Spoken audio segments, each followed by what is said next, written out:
Everyone, welcome to my channel. So in this video हम पढ़ेंगे naive Bayes theorem के बारे में। ओके, सो नेव बेस का मतलब क्या है कि बेस थ्योरम से ही आया हुआ है। इसमें वही थ्योरम अप्लाई होना जो हमने पिछले लेक्चर में पढ़ा था, राइट? मतलब मेजरली हम यही यूज करेंगे, ठीक है। When A by B, probability of A by B, इसको ऐसे प्रोनाउंस करते हैं probability of A given B, ठीक है, इज इक्वल्स टू, मैं शॉर्ट फॉर्म में इसको बोल रही हूँ, probability of B by A into probability of A divided by probability of B, ठीक है। ये पिछले लेक्चर में मैंने आपको समझाया था। बट अब इसमें फर्क क्या है बेस और नेव बेस थ्योरम में? बस इसमें ये बताया गया है कि अगर इसमें डिफरेंट डिफरेंट फीचर्स आते हैं ना किसी चीज के, तो वो एक दूसरे के क्या है, इंडिपेंडेंट है। क्लियर है? That one feature in the model is independent of another, of existence of another feature, कि दूसरे फीचर से वो क्या है, इंडिपेंडेंट है। I hope it is clear to you. Just ये माइनर सा डिफरेंस है, बाकी इसमें कुछ नहीं है। अब जैसे हम एक एग्जाम्पल के साथ चलते हैं। अब इन्होंने बताया हुआ है एक फ्रूट कब कहलाएगा, जब वो येलो होगा, जब वो स्वीट होगा, जब वो लॉन्ग होगा, ठीक है। बट ये जो फीचर्स हैं एक दूसरे से इंडिपेंडेंट है, ठीक है। जरूरी नहीं येलो है तो स्वीट भी होना ही चाहिए, ठीक है, इंडिपेंडेंट हो गए ना। तो ये चीज जो है इसमें क्या है, नेव बेस जो है कम्स इनटू प्ले, ठीक है। अब हम देखते हैं एग्जाम्पल। अब हमें फ्रूट दिया हुआ है, हर एक फ्रूट, वो कितने फ्रूट्स जो हैं येलो हैं, ऑरेंज कितने येलो हैं, कितने ऑरेंज स्वीट हैं, कितने ऑरेंज लॉन्ग है, ये सब कुछ बताया गया उन्होंने, ठीक है। अब हमें ये देखना है। सबसे पहले हम एक एग्जाम्पल के साथ चलते हैं। देखो, फ्रूट जो है उन्होंने कहा है फ्रूट, प्रोबेबिलिटी ऑफ फ्रूट हमें निकालना है कौन सा इन तीनों में से कौन सा जो फ्रूट है, ऑरेंज, बनाना और अदर में से, जिसकी प्रोबेबिलिटी फ्रूट होने की ज्यादा है, वो हमें निकालना है, ठीक है। ओके, तो अब हम कैसे निकालेंगे? सबसे पहले तो हम प्रोबेबिलिटी निकालेंगे ना, probability of fruit being orange, ठीक है। वो फ्रूट ऑरेंज है और वो फ्रूट भी है, ठीक है, ये निकालेंगे। तो उसके लिए हमारे पास क्या है, तीन फीचर्स है ना। कौन कौन से फीचर्स हैं एक फ्रूट के? कि वो येलो भी होना चाहिए, वो स्वीट भी होना चाहिए और वो लॉन्ग भी होना चाहिए, ठीक है। बट अब ये अगर मैं देखूं, इसमें क्या है, तीन फीचर्स आ रहे हैं, येलो, स्वीट और लॉन्ग, ठीक है। बट ये तीनों फीचर्स क्या है, एक दूसरे से इंडिपेंडेंट है, बट स्टिल एक ही क्लास में आ रहे हैं, लाइक फ्रूट क्लास में ही आ रहे हैं। तो इसको क्या कहते हैं, कंडीशनल इंडिपेंडेंस, कि हमारे जो फीचर्स हैं एक दूसरे से इंडिपेंडेंट है कुछ हद तक, ठीक है, बट क्या है, एक ही क्लास में ना, फ्रूट क्लास में, ठीक है। तो अब हम इसकी प्रोबेबिलिटी कैसे निकालते हैं? Probability of x1 with respect to c, ठीक है, जो ये लिखा हुआ है given c, probability of x2 given c, ठीक है, probability of x3 given c, ठीक है। I hope the things are clear to you. So ऐसे हम क्या निकालेंगे, प्रोबेबिलिटी निकालेंगे। ओके, सो इसको आगे हम चेक करते हैं। सबसे पहले हम प्रोबेबिलिटी निकाल रहे हैं, probability of fruit being orange. अब उसके लिए हमें निकालना पड़ेगा प्रोबेबिलिटी, उसके तीन फीचर्स हैं, मैंने बता दिया कि हाँ इसको ऐसे लिखो, तीन फीचर्स को, येलो बीइंग ऑरेंज, ठीक है, sweet being orange and long being orange, ठीक है। इन सब की प्रोबेबिलिटी निकालनी है। अब सबसे पहले तो इसको लेके चलते हैं, इसकी प्रोबेबिलिटी हम कैसे निकालेंगे, ये देखो। इसकी प्रोबेबिलिटी निकालने के लिए probability of yellow being orange, ठीक है। अब वो येलो है और ऑरेंज भी है, ठीक है। तो प्रोबेबिलिटी, ये मैंने बेस थ्योरम बताया हुआ, क्योंकि इसमें तो एक ही फीचर है, तो बेस थ्योरम इसमें यूज हो जाएगा। प्रोबेबिलिटी ऑफ ऑरेंज, ठीक है, गिवन येलो, देन प्रोबेबिलिटी किसकी मल्टीप्लाई करनी है, येलो की, और जो नीचे है प्रोबेबिलिटी ऑरेंज की, वो नीचे लिख देनी है।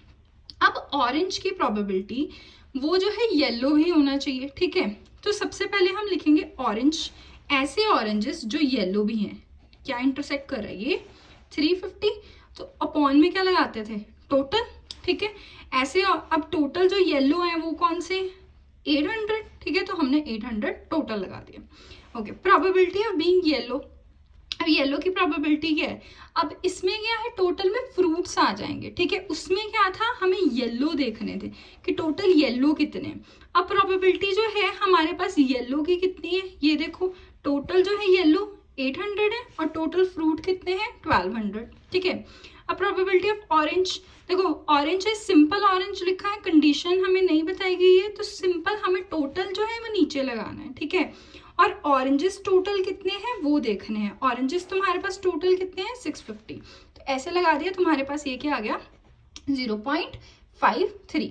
अभी हमने निकाला एक फीचर कि येलो बीइंग ऑरेंज, अभी हमें स्वीट बीइंग ऑरेंज निकालना है कि प्रोबेबिलिटी होनी चाहिए कि वो स्वीट भी होना चाहिए और ऑरेंज भी होना चाहिए। वो कैसे निकालेंगे, देखो प्रोबेबिलिटी ऑफ ऑरेंज, ठीक है, given sweet into probability of sweet upon probability of oranges, ठीक है।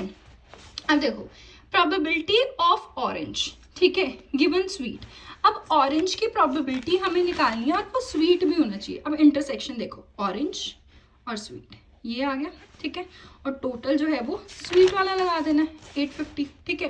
प्रोबेबिलिटी ऑफ स्वीट, अब स्वीट जो है वो अकेला दिया हो गया है, तो अपॉन में हम क्या लगाएंगे टोटल फ्रूट्स, ठीक है। प्रोबेबिलिटी जो है स्वीट, ठीक है, स्वीट जो है हमें कितने, अब ये नहीं कहा कि सिर्फ ऑरेंज देखो स्वीट, ये कहा गया सिर्फ स्वीट देखो, तो स्वीट टोटल कितना है 850 और हमारे पास फ्रूट्स टोटल कितने हैं 1200, ठीक है, वो क्या है अपॉन में लगा दो। Then probability of orange, probability of orange क्या है वो देखना है, टोटल ऑरेंजेस हमारे पास कितने हैं 650 और टोटल फ्रूट्स कितने हैं 1200, ठीक है, वो लगा देना है। तो उसके बाद हमारे पास क्या आ जाएगा 0.69। अब प्रोबेबिलिटी जो है लॉन्ग की रह गई, लॉन्ग बीइंग ऑरेंज, ठीक है, कि प्रोबेबिलिटी लॉन्ग होना चाहिए, ठीक है, और वो ऑरेंज भी होना चाहिए। तो सबसे पहले देखो ये है ही 0, तो ऑब्वियसली इसकी प्रोबेबिलिटी क्या आएगी 0 आएगी। क्लियर हो गया।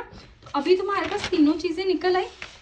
क्या क्या हमें चाहिए था, probability of fruit being yellow, ठीक है, मतलब प्रोबेबिलिटी जो है येलो की निकालनी है given that the fruit is orange, ठीक है, the probability of being sweet given that the fruit is orange, ठीक है, and the probability of fruit being long given that the fruit is orange, ठीक है। तो अब हमने ये भी निकाल लिए, ये भी निकाल लिए और ये भी निकाल लिए।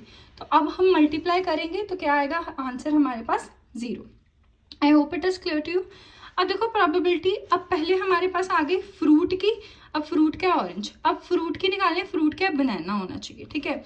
अब 3 फीचर्स हैं, तीनों फीचर्स को ऐसे करो, ठीक है, अगेन उस फीचर को जैसे हमने ये निकाला था yellow given that the fruit is orange, अब बस इसकी जगह तुमने क्या लिख देना है given that the fruit is banana, ठीक है। उसकी अलग अलग प्रोबेबिलिटीज निकाल लो सबकी, ठीक है, देन तुम्हारे पास ये प्रोबेबिलिटी आ जाएगा, इसका आंसर आएगा 0.65, okay. Then probability of fruit being others, अब फ्रूट कोई भी हो सकता है, मतलब इन दोनों के अलावा कोई और फ्रूट। अब क्या है प्रोबेबिलिटी, 3 फीचर्स हैं, तीनों फीचर्स एक दूसरे के इंडिपेंडेंट है, तो मल्टीप्लाई करो, ठीक है। देन अब हमने क्या निकालनी है प्रोबेबिलिटी ऑफ येलो, अब फ्रूट क्या होना चाहिए अदर, ठीक है। तो अब उसकी जो है प्रोबेबिलिटी जैसे हमने इस फॉर्मूला बेस थ्योरम के अकॉर्डिंग लगाया था वैसे ही लगा दो, ठीक है, तुम्हारे पास क्या आंसर आ जाएगा और तुम्हारी प्रोबेबिलिटी क्या आएगी 0.72, ठीक है। तो ये तुम्हारे पास प्रोबेबिलिटी आएगी। अब सबसे ज़्यादा प्रोबेबिलिटी किसकी है, ठीक है, इसकी 0.65 है, इसकी 0 है, इसकी 0.072 है, तो ऑब्वियसली बनाना की प्रोबेबिलिटी ज़्यादा है। अब बनाना की प्रोबेबिलिटी सबसे ज़्यादा होने की वजह से it is a fruit. I hope it is clear to you. So guys, thanks a lot for watching this video. And ये जो कैलकुलेशन है आप खुद करके देखो, आपको ज़्यादा प्रैक्टिस होगी। Thank you. एंड अगर आपको नोट्स चाहिए होंगे ये सारे सब्जेक्ट के, so I'll avail in the description box. You can go and watch that. Thank you.